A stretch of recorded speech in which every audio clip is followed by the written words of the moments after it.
এই যে মাছ ধরবো এবার, ধরো ধরো, এটা ধরো, এটা ধরো বাবা। এই যে হা করছে, হ্যাঁ হা করছে। হুম। এই এই এই বাবা রে, এই যে ধরো ধরো, মাছ ধরছে, মাছ ধরছে, ধরো ধরো। ধরো, হ্যাঁ হ্যাঁ ধরো। এবার আমি ধরি।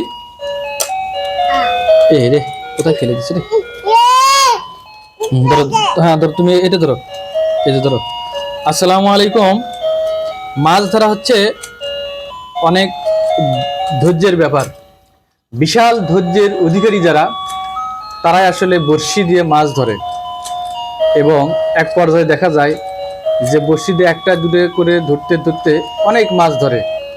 এই মাছ তারাই ধরতে পারে যাদের ধৈর্য আছে। ধৈর্য মহৎ গুণ, এটা সবারই থাকা দরকার। শুধু মাছ ধরার ক্ষেত্রে না, প্রত্যেকটা কাজে কর্মে যদি ধৈর্য থাকে, দেখবেন সে একদিন না একদিন কোনো এক সময় সে সফল হবেই হবে। সবার জন্য শুভকামনা। আসসালামু আলাইকুম রহমতুল্লাহ।